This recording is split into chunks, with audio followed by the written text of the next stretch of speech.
En 1960 nació un niño que unos años después se convertiría en el asesino serial más raro y mediocre de todos, asesinando a más de 17 jóvenes, en su mayoría de raza negra, lo que le permitiría seguir haciéndolo por más tiempo debido a la mediocridad e inutilidad de los policías estadounidenses racistas de aquella época. Al final, gracias a Diosito, fue sentenciado a cadena perpetua por 16 de los 17 asesinatos que cometió, pero su historia no terminó ahí, ya que se hizo tendencia en las noticias, porque creo que en aquel tiempo no había Twitter, y muchas morras de la época lo fanatizaron e idolatraron a morir. Pero en este año 2022 Netflix se puso las pilas y dijo: vamos a hacerle una miniserie al tipo aquel que asesinó a 17 personas. Sí, a la gente le va a encantar, y cáguense de risa, a todos nos encantó, sobre todo por la gran interpretación que hizo el maravilloso Evan Peters. Este video nos viene bastante bien para el especial del mes del terror en el canal, y es por eso que hoy les traigo el resumen de Monstruo, la historia de Jeffrey Dahmer. Nos encontramos en el 91. Jeffrey se la pasa muy a gusto en su departamento, pero la que no se la pasa tan a gusto es su vecina Glenda, pues tiene que soportar todos los días el retumbante sonido del taladro de su vecino y el olor a putrefacción que emana siempre de ahí, sin saber esta qué carajos está pasando del otro lado de la pared, pero sospechando cada vez más de que puede ser algo muy turbio. Esa misma noche, como ya es rutina para él, se va a un bar para seducir a un chico y decirle que lo acompañe a su casa para tomarle unas cuantas fotos cachondas que pues le pagará. Lo normal sería sospechar de él, pero ese no es el caso de Tracy Edwards, que al aceptar su invitación y notar el asqueroso olor del departamento, comienza a desconfiar cada vez más de Jeff. Pero no es hasta que este se quiere ir cuando Jeffrey saca un enorme cuchillo para amenazarlo y mantenerlo dentro del apartamento para después ponerse a ver la peli del exorcista tercera parte. Tracy lo seduce y le hace un bailecito para distraerlo y lograr salir de ahí, pero no le sale tan bien, ya que después regresan al cuarto donde se da cuenta que ahí hay un bidón en el que este psicópata guardaba restos humanos disueltos en ácido, y al notar que su vida realmente corre peligro cuando Jeffrey comienza a oír el palpitar de su corazón y decirle que en un rato se lo va a comer, Tracy logra hacerle daño y se escapa del departamento para después alertar a la policía, que la verdad no le hace mucho caso, pero después al merodear en su departamento y encontrar fotografías asquerosas de sus víctimas desmembradas, finalmente Dahmer es arrestado y llevado al interrogatorio, mientras que su vecina le reprocha en su cara a los policías que nunca hicieron su trabajo, ya que por mucho tiempo ella les llamaba sospechando del chico, pero jamás hicieron algo para investigar. Luego de su arresto, los policías contactan a su padre para después contarle sin filtros que su hijo es un maldito e infame asesino serial, para que después nos regalara una hermosa escena donde se le parte el corazón al escuchar tan horrible noticia. Mientras tanto, en otra sala, Jeffrey empieza a soltar la sopa relatando a la policía todos y cada uno de sus asesinatos. Pero antes de eso tenemos que irnos al núcleo de todo, donde todo comienza a torcerse en la vida de Dahmer: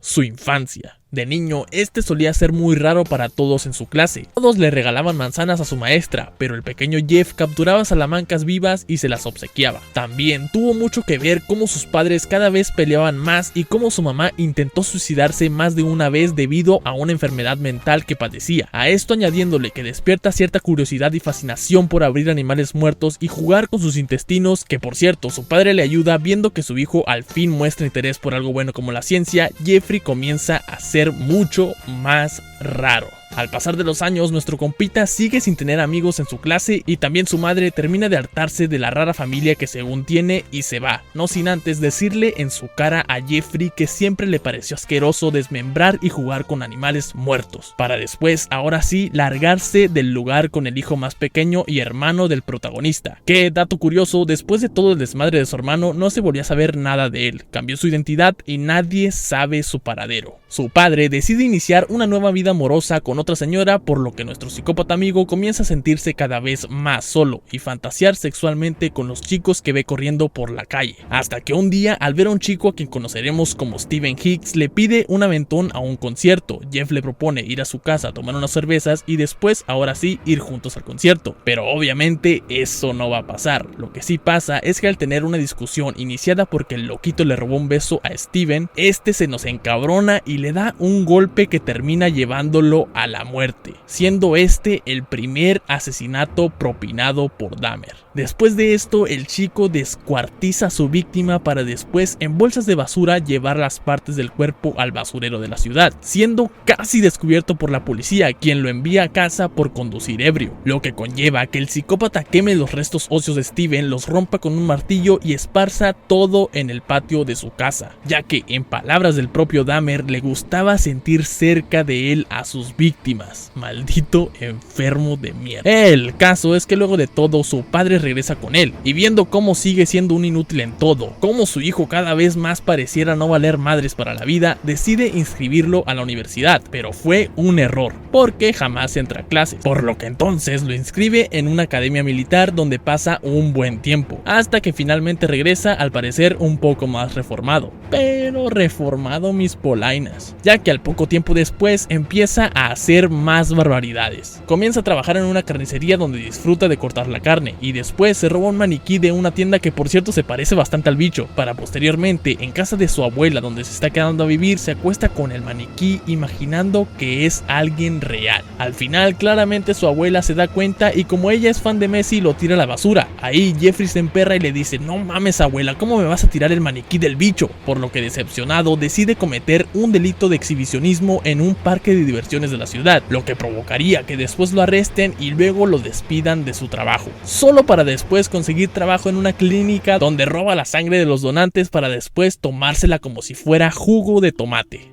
Aquí es donde comienza de nuevo la vida de Psycho Killer de Jeffrey. Habiendo pasado ya 10 años desde su primer asesinato, está a punto de cometer el segundo, cuando después de emborracharse en un bar gay e invitar a un tipo a su habitación de hotel, al día siguiente despierta con la sorpresa de que lo asesinó, y lo peor de todo es que no recuerda cómo lo hizo. Pero para que no lo descubra nadie, lo descuartiza, lo mete en una maleta, lo entierra en el sótano de su abuela y guarda su cabeza decapitada como recuerdo en una caja que su propia abuela le regaló. Y después casi es descubierto por su padre, pero inteligentemente este la saca de ahí y mete unas cuantas revistas no por hetero para que su padre deje de sospechar y de paso se enorgullezca de su hijo aparentemente no gay. Ahí mismo en la casa de su abuela se le hace fácil llevar chicos para posteriormente asesinarlos, cargándose ahí a más de 3 jóvenes y uno de ellos siendo el más joven con 14 años de edad. Un cuarto está a punto de ser asesinado, pero este logra zafarse gracias a la abuela de Dahmer, que no sabe qué carajos pasa ahí, pero al final este decide poner una denuncia en contra de su abusador, pero como es de raza afroamericana, la policía decide tomarlo al loco. Después también abusó sexualmente de un menor, pero en el juicio el juez decide mejor dejarlo libre porque piensa que aún puede reformarse. Sí, claro, cómo no. Ahora sí, al mudarse a unos departamentos donde por cierto acabó asesinando ahí mismo a 12 de sus víctimas, Jeffrey conoce a Anthony, un chico sordo muy buena onda que sueña con ser modelo. Este poco a poco lo va logrando hasta que se topa con su nuevo amigo Dahmer, con quien forma una muy hermosa amistad a tal punto de volverse muy amigos y hasta un poco más, logrando casi hacer que este maldito psicópata cambie en cuanto a su historial. Pero en cuanto le dice que ya se va y pensando Jeffrey que como todos lo va a abandonar, lo asesina, siendo la muerte más triste de la serie. Pero mientras su madre se volvía loca buscando a su hijo en todas partes, Jeffrey bien a gusto en su casa se comía una parte del cuerpo de su víctima con la que tuvo más acercamiento afectivo de todas. En ese lugar también Jeffrey abusó y drogó a otro menor que al tratar de escapar se encuentra con la vecina Glenda, quien llama a la policía y cuando Jeff regresa de sus mandados, al ver la escena les dice que es su novio. La policía mediocremente y viendo lo drogado que se veía el chico, termina creyéndole la estúpida historia para que después Jeffrey termine asesinando al pobre chico. Glenda finalmente consigue que alguien le escuche. El dueño del edificio responde reclamando a Jeffrey que ya tiene un pie fuera del edificio, pero este encabronado va al departamento de Glenda pidiéndole que quite la denuncia a cambio de un sándwich, que casi obliga a comérselo, pero esta por si las dudas no lo hace pensando que pueda tener veneno o en el peor de los casos que se tratase de carne humana.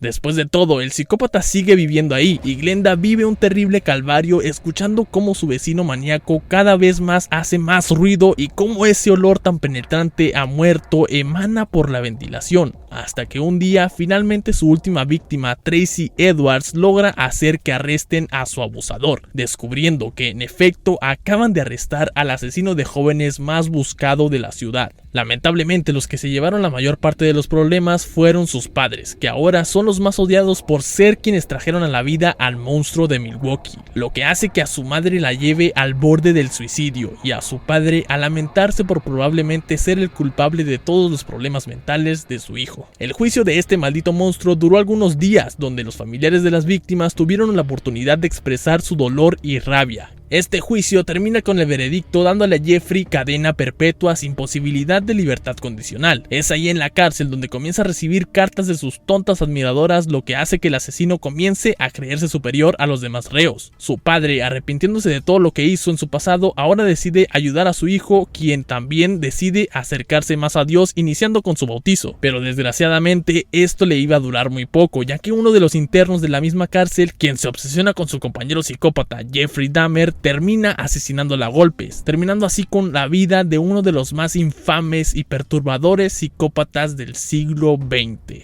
Para finalizar, sus padres tienen otra batalla ahora decidiendo qué pasará con el cerebro de su hijo, ya que su madre quiere entregárselo a expertos para que lo examinen y usarlo para investigar lo que sucedía en él, pero su padre termina ganando haciendo que su cuerpo se incinere junto con su cerebro. Y ahora sí, fin. Espero que les haya gustado el resumen, amigos. Por el momento, no se olviden de dejar su grandioso like, su suscripción y comentar algo bonito. Por mi parte sería todo, ya nos estaremos viendo en otro video.